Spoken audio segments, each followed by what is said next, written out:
Olá pessoal, bom dia, boa tarde, boa noite. Eu sou o professor Dário Souza, do canal Dário Souza Física. Sejam bem-vindos ao nosso canal.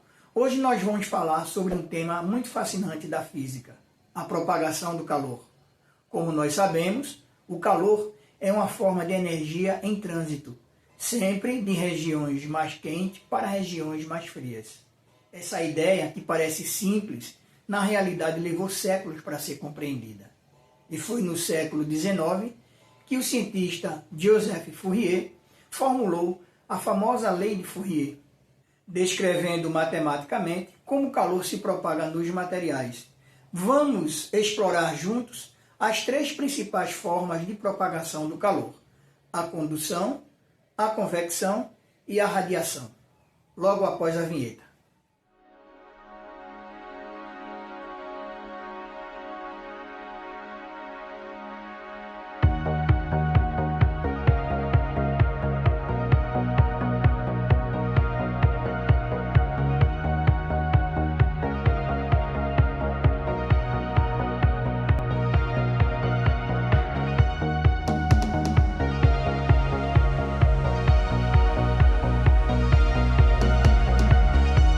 A primeira forma é a condução.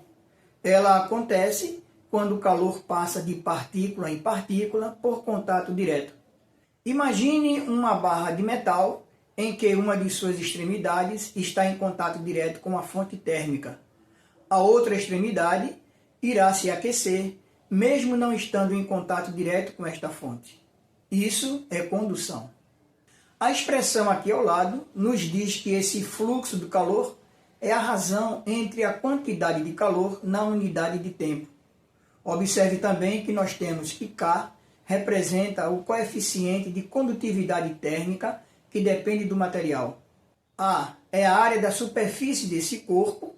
Θ1 e θ2 são as temperaturas constantes nas extremidades desse corpo. E E é a espessura ou comprimento desse corpo.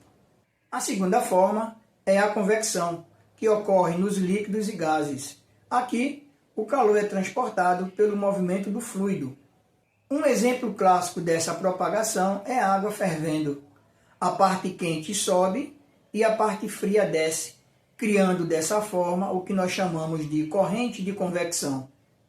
Com essas correntes de convecção, podemos compreender as brisas marítima e terrestre, que acontecem durante o dia e a noite, respectivamente, em virtude das diferenças de densidades entre o ar quente e o ar frio, criando na atmosfera essa corrente de convecção, o que nós chamamos de vento. A equação que descreve esse processo é denominada equação de resfriamento de Newton, onde H é o coeficiente de transferência de calor, Ts é a temperatura da superfície e T infinito é a temperatura do fluido. No dia a dia, o ar-condicionado usa esse princípio para resfriar o ambiente, distribuindo dessa forma o ar frio por convecção. A terceira forma é a radiação. Diferente das outras, ela não precisa de contato nem de meio material. É a transferência de calor por ondas eletromagnéticas. É por isso que sentimos o calor do Sol, mesmo estando ele a milhões de quilômetros de distância do nosso planeta. A equação que descreve esse processo é a lei de Stefan-Boltzmann, onde ε é a emissividade da superfície, φ é a constante de Stefan-Boltzmann e T é a temperatura absoluta do corpo elevada à quarta potência. Um exemplo do cotidiano são os aquecedores radiantes, que emitem calor por radiação infravermelha. Essa expressão também é utilizada para determinar a radiação de um corpo negro. O corpo negro é um objeto ideal da física que absorve toda a radiação eletromagnética que nele incide. Ele não reflete nem transmite luz, daí sua denominação de corpo negro. No entanto, quando aquecido, emite sua própria radiação térmica de forma perfeita, cuja cor e intensidade dependem unicamente de sua temperatura. Ou seja, Ele é um absorvedor e um emissor térmico perfeito. Como exemplo, podemos citar as estrelas, em especial o nosso Sol, e as lâmpadas incandescentes. Vamos agora fazer algumas aplicações do que foram vistos nesta nossa videoaula. Essa primeira questão ela nos diz o seguinte: analise as situações a seguir descritas, considerando-se o processo de transferência de calor relacionado a cada uma delas. A primeira nós temos: um legume se aquece ao ser colocado dentro de uma panela com água fervente. 2. O congelador, localizado na parte superior de uma geladeira, resfria todo o interior dela. E 3. Os componentes eletrônicos de aparelhos em funcionamento de uma estação espacial transmitem calor para o espaço.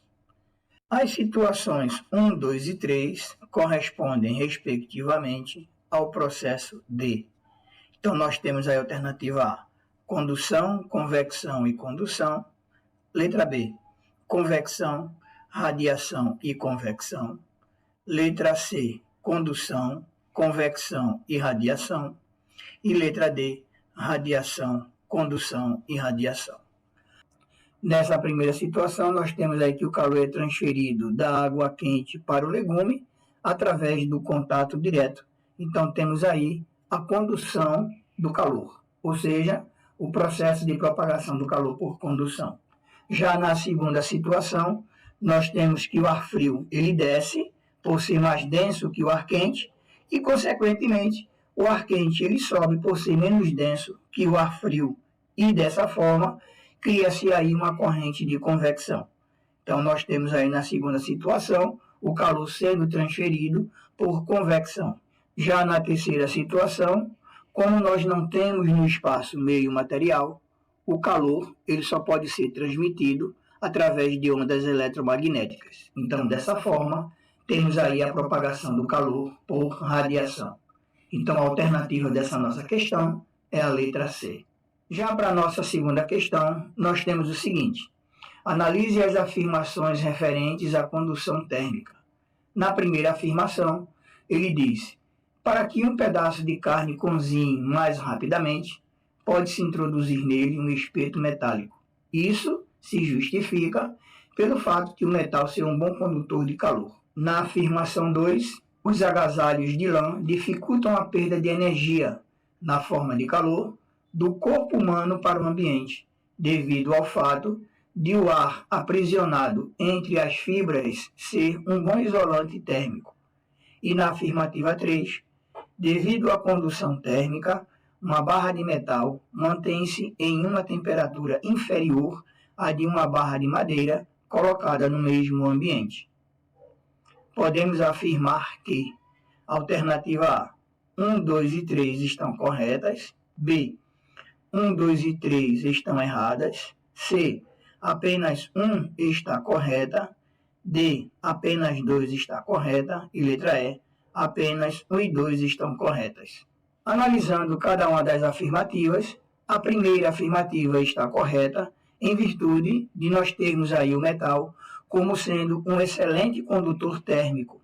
Já para a nossa segunda afirmativa, esta também está correta, pois o ar parado ele é um péssimo condutor de calor. Com relação ao agasalho, a lã ela retém muito ar entre suas fibras, criando dessa forma uma barreira isolante que impede o calor do seu corpo de escapar para o ambiente frio.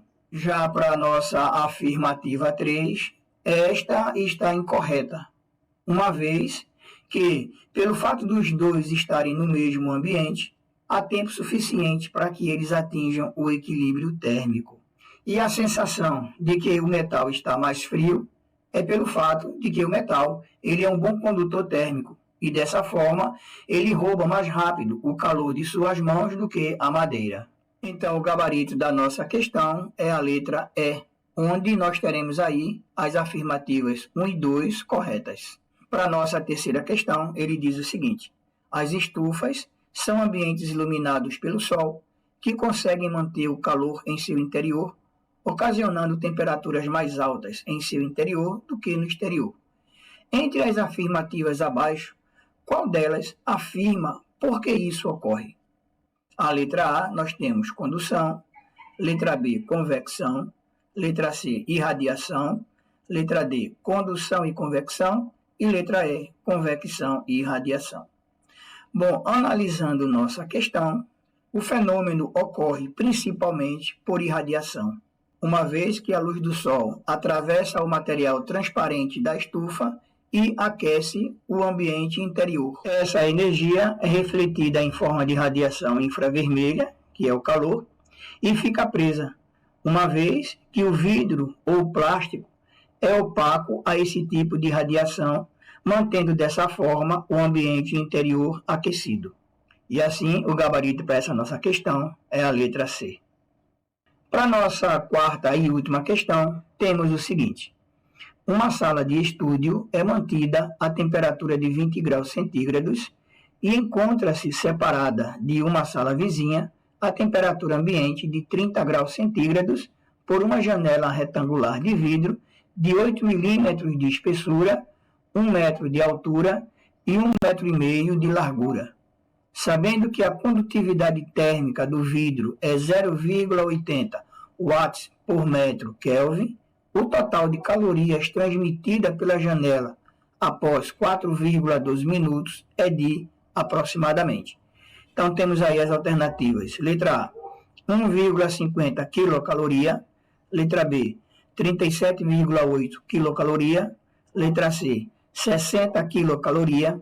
Letra D, 90 quilocaloria. E letra E, 126 quilocaloria. Observem que para essa questão nós vamos utilizar a lei de Fourier e vamos precisar ir ao quadro. Então vamos ao quadro. Já estamos aqui no quadro para resolver essa nossa quarta e última questão. Então vamos colocar aqui no quadro os dados que nos foram fornecidos para resolver essa questão. Então começando aqui pela temperatura do primeiro ambiente, né, que eu vou chamar aqui de θ1, ele diz que a temperatura é igual a 20 graus centígrados. Já para o segundo ambiente, vou chamar aqui de θ2, ele dá aqui a temperatura de 30 graus centígrados. Ele nos diz também que a espessura dessa janela, que eu vou chamar aqui de L, é de 8 milímetros.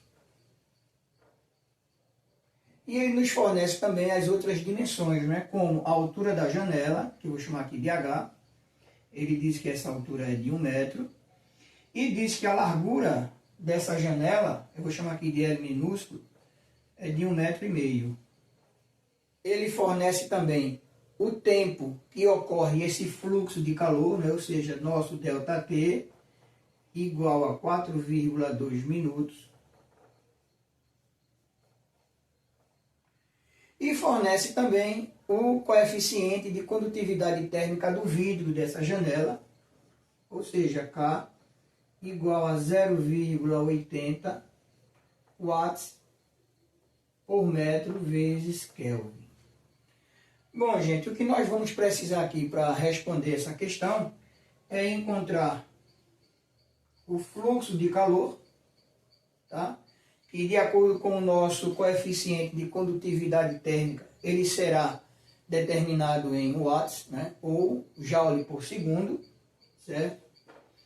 E em seguida vamos determinar a quantidade de calor, né, em calorias que ele pede aí, ou seja, a quantidade de calorias que ele pede aí nessa questão. Mas de acordo com os dados que estão sendo fornecidos aqui, algumas unidades de medidas terão que ser transformadas. Como, por exemplo, nós temos aqui a espessura dessa janela que está sendo dada em milímetro. Então vamos transformar logo isso aqui para metro, né? Basta multiplicarmos esse valor por uma grandeza 10 a menos 3, tá? Temos aqui também o intervalo de tempo, que está sendo dado em minutos, precisamos trabalhar com ele em segundo, então vamos só multiplicar aqui por 60. Então, multiplicando 4,2 aqui por 60, nós iremos encontrar 252 segundos. E com esses dados, vamos agora resolver nossa questão,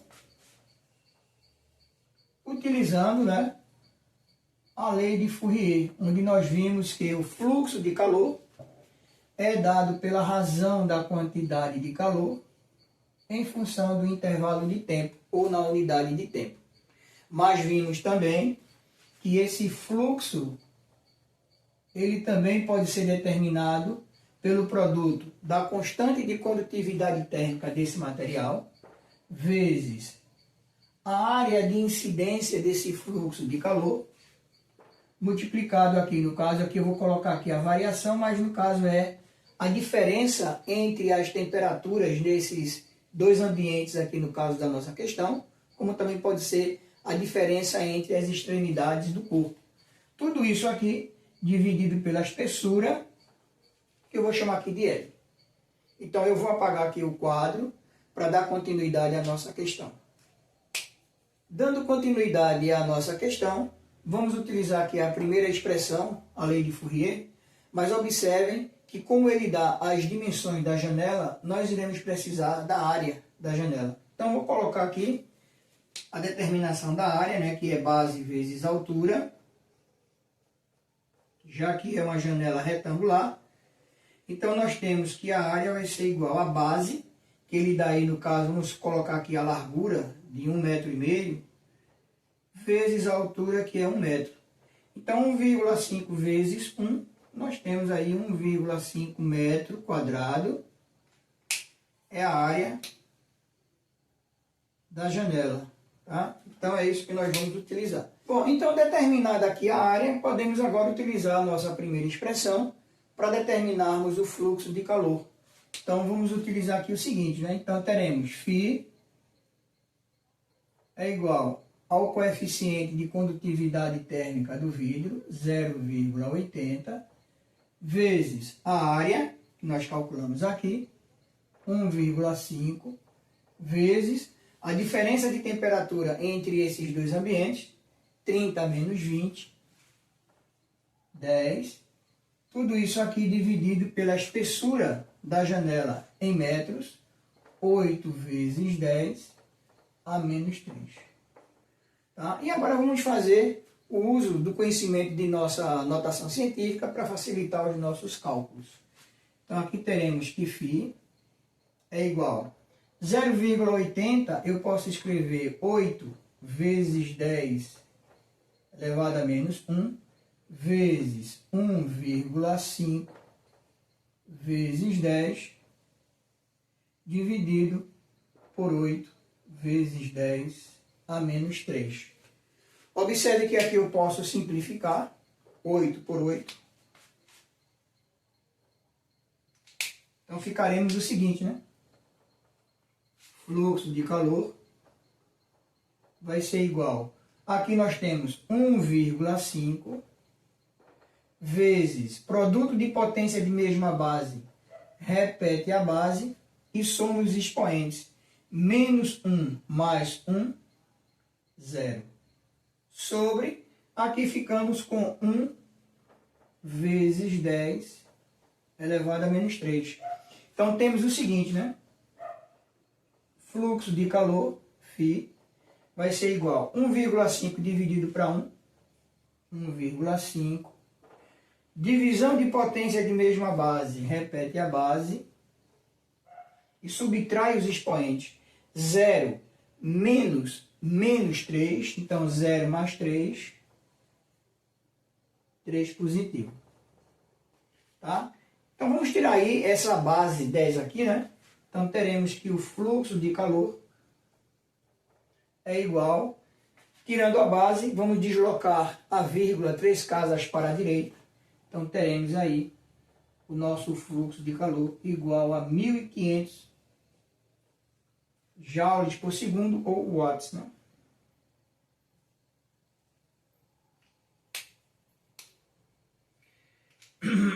Ou watts, vou colocar aqui, tá? Joules por segundo ou watts, tanto faz.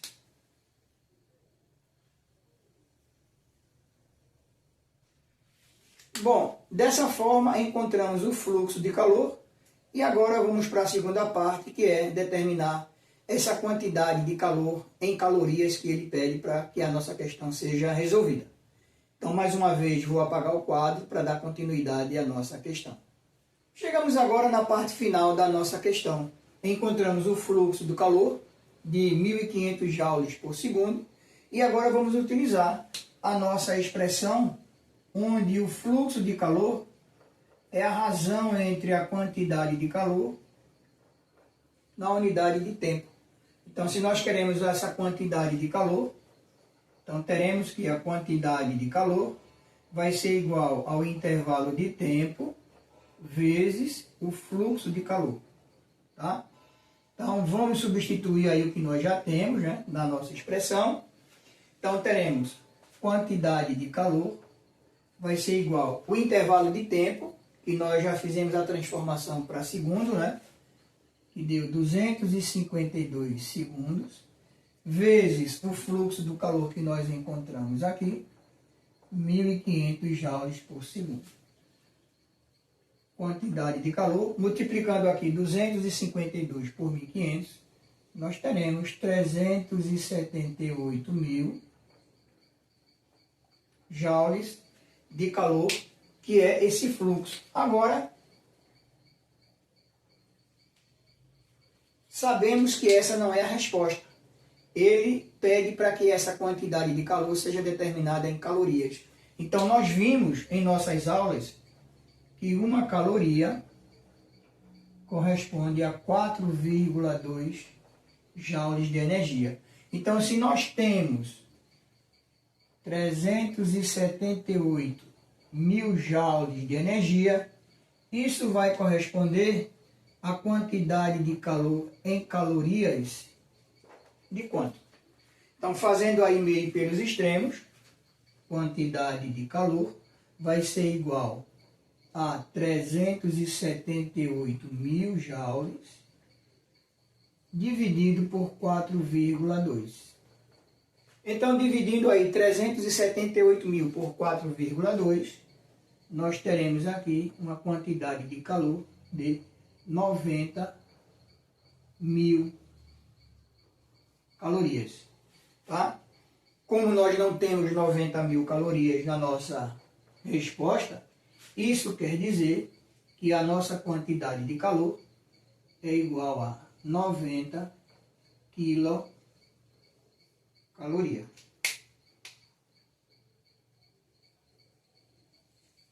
O gabarito da nossa questão, letra D. Então, pessoal, vimos nessa aula de hoje que a condução, a convecção e a radiação explicam desde o funcionamento de uma panela até o aquecimento da Terra pelo Sol. E as equações que nós estudamos, elas não são apenas símbolos, elas traduzem fenômenos que vivemos todos os dias. Então, da próxima vez que você sentir calor ou frio, tente identificar qual dessas formas de propagação está acontecendo. Assim, você vai perceber que a física está sempre presente no nosso cotidiano. Se você gostou do conteúdo dessa videoaula, não esqueça de deixar o seu joinha, que ele é muito importante para a manutenção do nosso canal. Se você ainda não se inscreveu, aproveite agora e faça sua inscrição no nosso canal, Dário Souza Física.